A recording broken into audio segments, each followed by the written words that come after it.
la vida, es una narrativa. Así es. Y la humanidad siempre va en dirección a la narrativa. Quien gana la narrativa posiblemente gana el conflicto. Partiendo del inicio de que no solamente Estados Unidos va a regir la política internacional económica. Y ese grupo está compuesto por Brasil, Rusia, la India, China y Sudáfrica. ¿Cuál es la diferencia del G7 y del BRIC? Que el BRIC, a diferencia del G7, tiene un componente africano.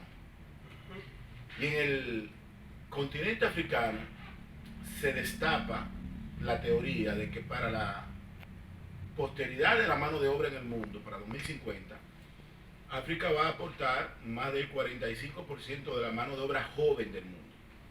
Mientras Europa envejece y mientras la juventud de América está muy distante de los acontecimientos de la geopolítica, la juventud americana, no solamente la dominicana, gran parte de la juventud americana está en diversión, en ocio, no está enfocada en lo que viene, en inteligencia artificial, en el Internet de las cosas. Sin embargo, el mundo se ha perfilado en esta dirección. Sobre el conflicto de Rusia-Ucrania, esa zona donde se encuentra Ucrania es una zona muy estratégica para la geopolítica mundial. Sí. Primero, por la salida a través de la península de Crimea a lo que es el Mar Negro, que a través del cruce de Estambul llega al Mediterráneo. Ustedes saben muy bien que en esa zona donde está Estambul, donde está Turquía, fue precisamente el lugar donde se originó el conflicto económico por el cual hoy nosotros estamos sentados aquí.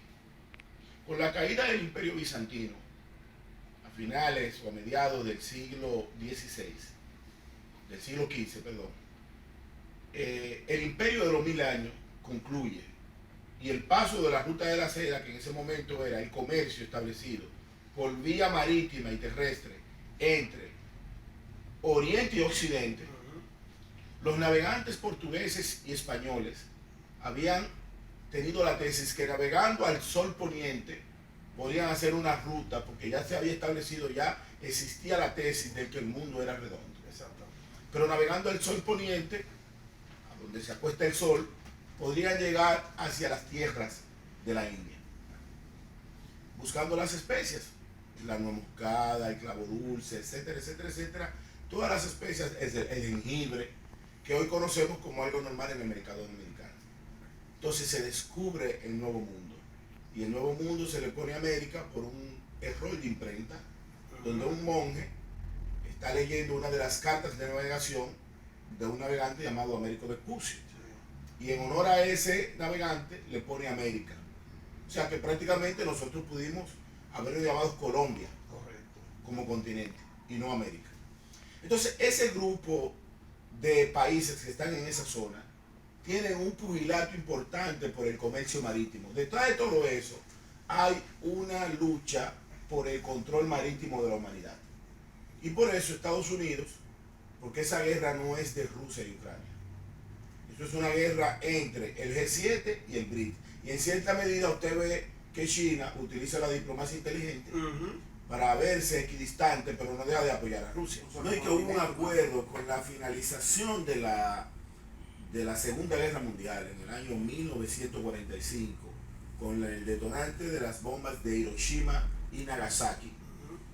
Se elaboraron una serie de acuerdos. La Sociedad de Naciones pasa a ser Naciones Unidas, vienen los acuerdos internacionales, varios países modifican su frontera, se crean varias naciones.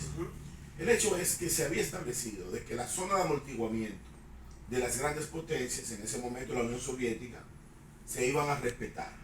Pero el respeto se Pero cuando Ucrania decide tener una carta de intención, en principio con la Unión Europea, que es un aliado del G7, claro, y en segundo lugar con la OTAN, que es un bloque militar, político-militar, a partir de ese momento Putin dice, no, pero yo no puedo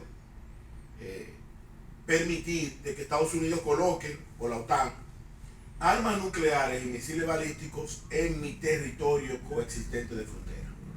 Es lo mismo para que la gente entienda. ¿Por qué razón Cuba a la fecha todavía tiene un bloqueo económico en Estados Unidos? Porque intentó colocar en el territorio cubano armamentos de la Unión Soviética. Y lo mismo está haciendo ahora Rusia con Ucrania. Ahora bien, la salida de ese conflicto, que ha generado grandes dificultades en el comercio internacional, y lo voy a explicar en breve por qué, es una salida diplomática. Hoy el problema se está agravando porque Estados Unidos y la OTAN le ha permitido a Ucrania la adquisición o la donación de aviones F-16 de fabricación estadounidense. Entonces, Rusia va a aumentar su capacidad bélica. El final de ese conflicto bélico, si ya no hay ningún tipo de salida saludable, será un conflicto nuclear. Y allí es que está el temor de la humanidad, porque en un conflicto nuclear no hay ni vencidos ni vencedores. Viendo yo ese panorama, como usted lo viene exponiendo, y en la balanza colocamos una acción y otra acción. Entonces, ¿por qué eso no se imita de esa manera? Porque hay dos etapas en la nueva dinámica. Mira, con la apertura primitivo de la comunicación digital, de la comunicación 2.0, hay dos guerras. Sí. Está la guerra real y está la guerra mediática. La guerra, dice un gran pensador que el principal... Lo de Rusia no fue mediático. Sí, pero en todo eso también hay una narrativa. Sí. Hay una narrativa. Un objetivo a seguir. Y transpórtate, por ejemplo, a la matanza de Perejil. Exacto. Todo en la vida es una narrativa. Así es. Y la humanidad siempre va en dirección a la narrativa. Quien gana la narrativa posiblemente gana el conflicto. Hay varios libros de estrategia de guerra. En una ocasión a Hitler lo engañan haciéndole creer que van a invadir en un lugar cuando viene a ver en otro. Es una estrategia de comunicación. Y esta guerra no está ajena a eso.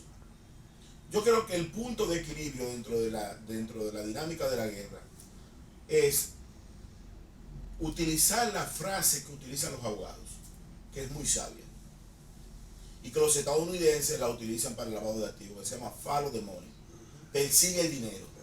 Y los abogados utilizan la frase de ¿a quién beneficia el crimen? ¿Me copias? Entonces, ¿a quién beneficia el conflicto? A la industria armamentística del mundo. ¿Quién produce mayores armas? Exactamente. Ahí es que vamos. Entonces usted va en esa dirección.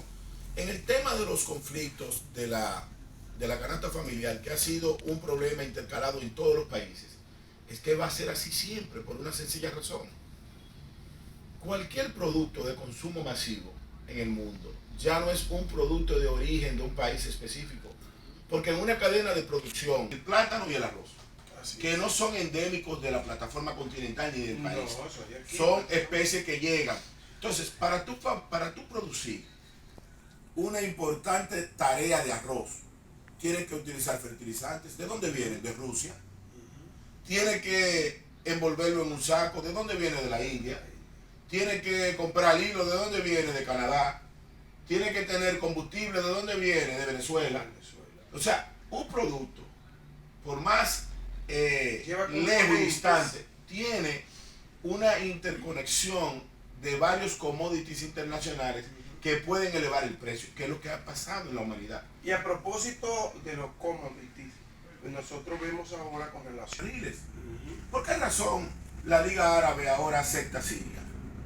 Después de 10 años de suspensión, porque el mundo se está bloqueando en grandes grupos importantes para lo que viene.